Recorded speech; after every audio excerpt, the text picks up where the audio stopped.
Baik, selamat pagi. Assalamualaikum warahmatullahi wabarakatuh. Salam sejahtera buat kita semua. Anak-anakku, bagaimana kabarnya hari ini? Mudah-mudahan setelah beberapa hari libur ini tidak menyurutkan kalian untuk tetap semangat di dalam belajar. Dalam kesempatan pagi ini, sebelum Bapak menyampaikan materi yang baru di kelas 12 Anda, tentunya Bapak berharap mendoakan bahwa kalian semua dalam keadaan sehat walafiat semua. Semoga dapat mengikuti kegiatan pembelajaran ini dengan baik, yang mana akhirnya kalian bisa memahami dan menerapkan di dalam kehidupan kalian masing-masing. Harapan Pak Guru bahwa kalian semua bisa mengikuti dengan baik dan tetap hadir. Mudah-mudahan walaupun dengan kondisi pandemi seperti yang saat ini sama-sama kita rasakan, mari kita sama-sama berdoa. Mudah-mudahan pandemi yang kita rasakan segera berlalu sehingga kita bisa belajar tatap muka lebih baik di sekolah. Anak-anakku sekalian, setelah beberapa minggu yang lalu kita belajar tentang dimensi 3, baik tentang titik, jarak titik terhadap titik, jarak titik terhadap garis, jarak titik terhadap bidang, maupun jarak garis terhadap garis, jarak garis terhadap bidang, sampai pembentukan sebuah sudut di dalam bidang. Kali ini Bapak akan melanjutkan materi yang baru tentang statistika. Nah, sebelum kita belajar tentang statistika, mari kita sama-sama bahas, pahami tentang 4 pilar belajar di abad 21 menurut UNESCO. Yang pertama, learning to know. Apa artinya? Belajar untuk mencari tahu. Ini penting sekali. Saat ini kita banyak orang belajar tetapi tidak mencari segala sesuatu yang belum diketahui. Maka mulai hari ini kita ubah perilaku kita dalam belajar untuk mencari tahu tentang apa yang belum kita ketahui. Yang kedua, learning to do, belajar untuk mengerjakan. Ini penting. Mengapa dikatakan penting? Banyak di antara kalian belajar membaca, begitu ada hal yang perlu dikerjakan, setelah Anda memperolehnya ternyata tidak dikerjakan. Sehingga terlebih dalam belajar matematika sangat sia-sia. Matematika memerlukan kreativitas sebuah belajar. Yang ketiga, learning to be, belajar untuk menjadi. Dan yang terakhir, learning to live together, belajar hidup berdampingan. Ini yang penting. Mudah-mudahan dari keempat ini kita bisa menerapkan di dalam kehidupan kita, baik Anda sebagai seorang siswa di sekolah, sebagai pelajar, maupun sebagai masyarakat di lingkungan keluarga masing-masing. Seperti yang tadi Bapak sampaikan, bahwa dalam kesempatan kali ini Bapak akan menyampaikan materi tentang statistika. Nah, apa yang akan kita bahas di dalam statistika? Ada sebuah kompetensi dasar yang wajib kita pahami tentang bagaimana menentukan dan menganalisis ukuran pemusatan data dan penyebaran data yang disajikan dalam bentuk tabel distribusi frekuensi maupun histogram. Apa yang menjadi indikator? Artinya apa indikator? Kapan Anda sudah dikatakan bisa memahami tentang kompetensi dasar ini? Ada 3 buah indikator. Yang jelas, yang pertama, Anda bisa mengidentifikasi fakta pada ukuran pemusatan data dan penyebaran data yang disajikan dalam bentuk tabel distribusi maupun histogram. Yang kedua, menentukan ukuran pemusatan dan penyebaran data yang disajikan dalam bentuk tabel distribusi maupun histogram. Yang terakhir, menganalisis ukuran pemusatan dan penyebaran data yang disajikan dalam bentuk tabel distribusi maupun histogram. Jadi ada 3: mampu mengidentifikasi, dapat menentukan, dan dapat menganalisis. Jika Anda menguasai ketiga hal ini, otomatis kompetensi dasar ini yang paling dasar sudah kalian kuasai dengan baik. Di samping ini ada yang namanya kompetensi, ini keterampilan. 42 ini keterampilan. Setelah Anda mengikuti kegiatan pembelajaran ini, diharapkan kalian dapat menyelesaikan yang masalah berkaitan dengan penyajian data, pengukuran, dan pencacahan dalam tabel distribusi, frekuensi, dan histogram. Ada 2 hal sebagai indikatornya. Dikatakan Anda menguasai ini apabila Anda telah memahami 2 hal, yaitu menyelesaikan masalah yang berkaitan dengan penyajian data, dan yang kedua menyajikan penyelesaian masalah yang berkaitan dengan penyajian data. Ingat, ada kata menyajikan, berarti kita menyaji dari masalah yang kita pahami. Kita lanjut untuk memahami lebih bagus. Nah, ini tujuan pembelajaran kita. Ada beberapa ini, Pak Guru tidak bahas satu persatu. Nah, ini penyajian data. Di dalam penyajian data, di sini ada beberapa yang dapat kita lakukan. Yang pertama, data. Data itu bisa kita tampilkan dalam bentuk grafik. Yang kedua, data bisa disajikan dalam bentuk diagram. Yang ketiga, data bisa disajikan dalam bentuk keadaan berkelompok.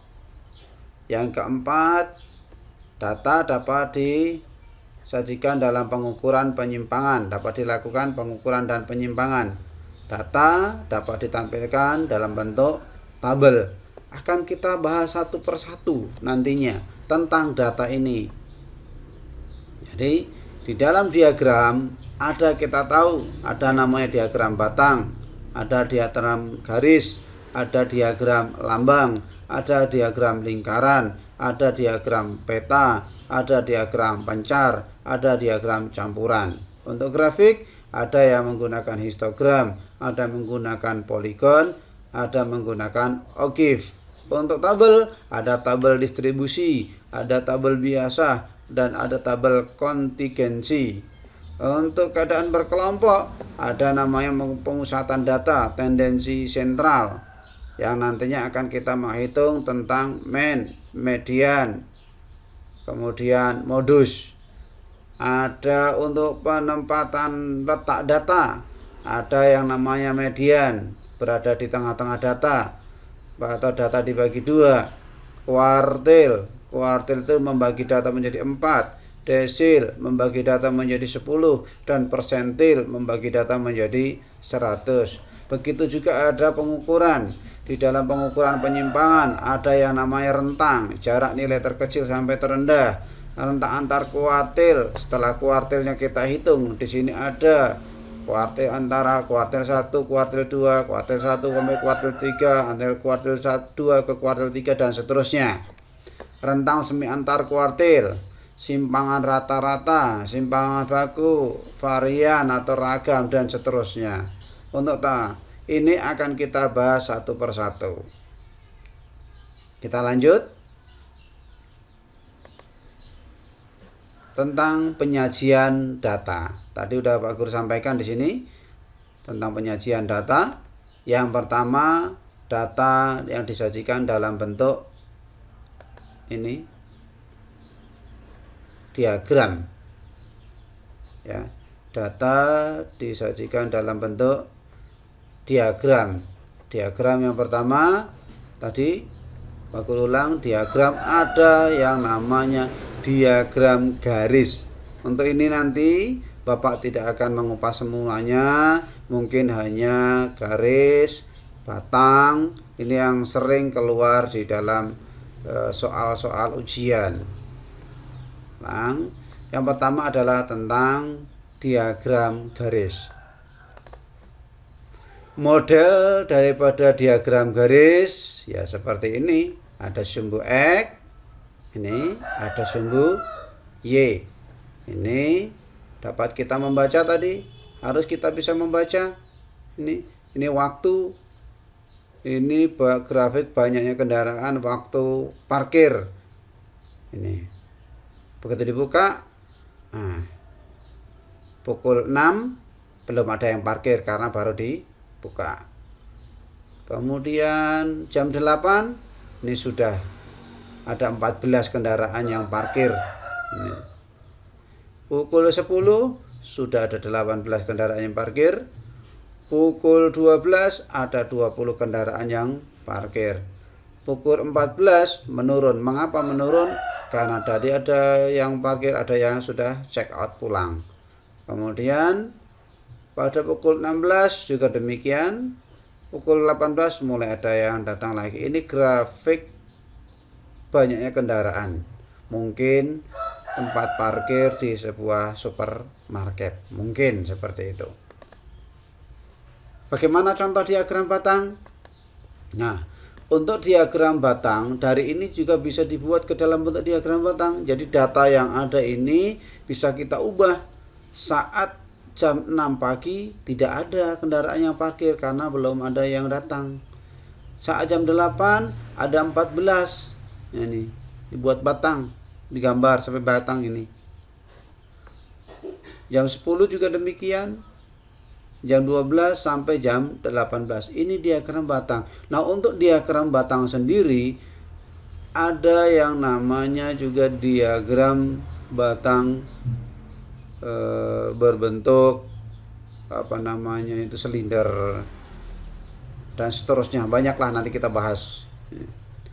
Yang berikut ada yang namanya diagram lingkaran. Ya, berbentuknya lingkaran. Di dalam diagram lingkaran bisa kita hitung baik menggunakan persentasenya, baik menggunakan jumlahnya, baik menggunakan derajatnya. Pokoknya di dalam grafik atau diagram lingkaran ini bisa kita penuhi sesuai dengan keinginan. Yang di sini yang diberikan contoh yang Bapak tampilkan adalah tentang persentase. Artinya jam 6 pagi, ya jam 6 tidak ada yang parkir, tidak ditampilkan.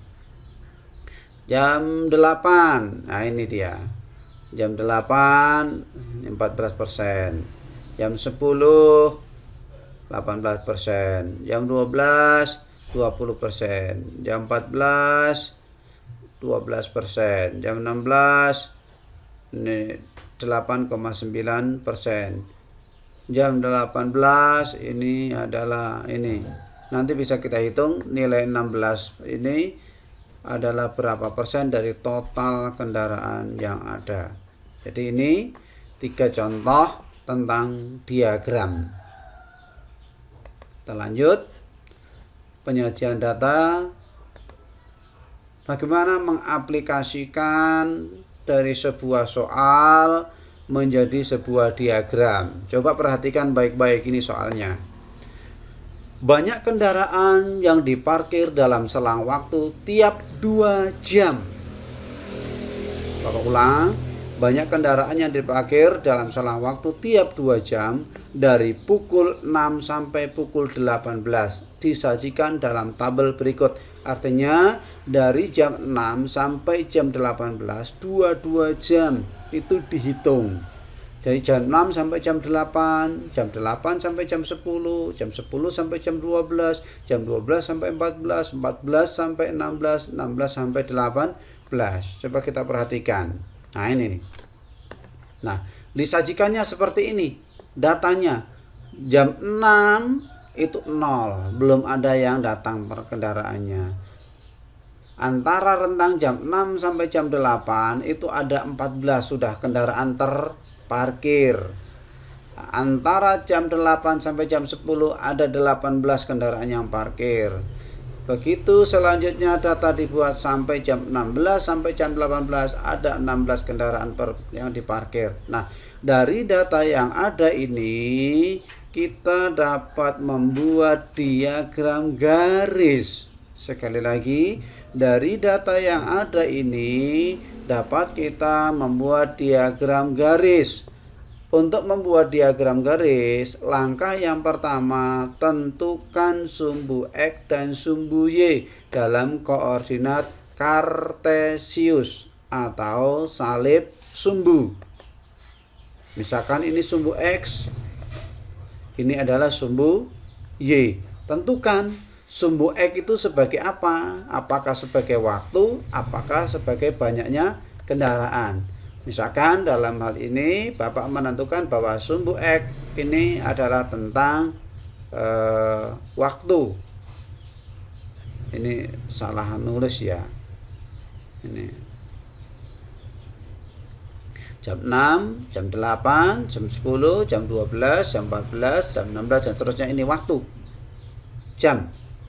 Sedangkan ini tentang banyaknya kendaraan. Jam 6 dan seterusnya, kendaraan itu kita membuat skala yang sama. Ini skalanya sama. Mengapa ini tidak ditulis di sini mungkin langsung ke 14, langsung ke 18? Tidak bisa. Di dalam membuat ini harus berskala dengan jarak yang sama. Apakah skalanya harus 5, 10, 15? Apakah harus 6 lompat-lompat ini? Yang jelas ini tidak ada ketentuan yang paten. Yang diharapkan mempunyai skala yang sama. Kalau 2 semua, kalau 4 semua, kalau 1 semua, kalau 5 semua, sehingga jaraknya nanti bagus. Nah, sekarang kita tentukan jam 6 pagi ini belum ada kendaraan yang parkir. Jam 8 ada 14 kendaraan yang parkir. Tentunya 14 itu di bawah angka 15 ini. Nah, apabila kita tarik garis, ini jam 8 ini kita tarik garis dari 8 sumbu X ini kita tarik dan sumbu Y ke sini, maka kita akan memperoleh, nah ini kita tarik garis dengan 15-nya kita tarik. Nah, ini kita ketemu di sini. Ini adalah titiknya. Titik antara jam 8 dengan banyaknya kendaraan yang parkir. Begitu juga jam 10 kita tarik, banyaknya ada 18.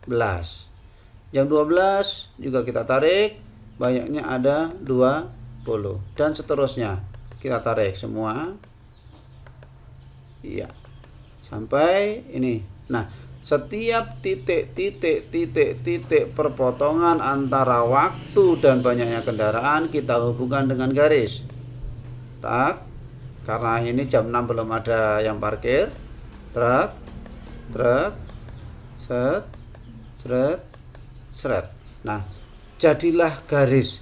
Ini yang disebut dengan diagram garis. Bagaimana anak-anakku? Apakah sudah cukup jelas materi yang Bapak sampaikan? Kalau sudah cukup jelas, pada kesempatan pagi hari ini Bapak akhiri pertemuan kita. Setelah ini kalian bisa mengerjakan soal di buku kalian masing-masing, kemudian foto dan uploadlah pekerjaan kalian. Demikian yang dapat Bapak sampaikan. Mohon maaf apabila ada kekurangannya. Bila ada pertanyaan silakan kalian kirim lewat Google Class ataupun silakan Anda pelajari dengan baik. Semuanya ada di Google. Silakan sekalian searching pencarian di Google untuk memahami materi-materi yang Bapak sajikan. Demikian, wassalamualaikum warahmatullahi wabarakatuh. Selamat pagi dan selamat bekerja.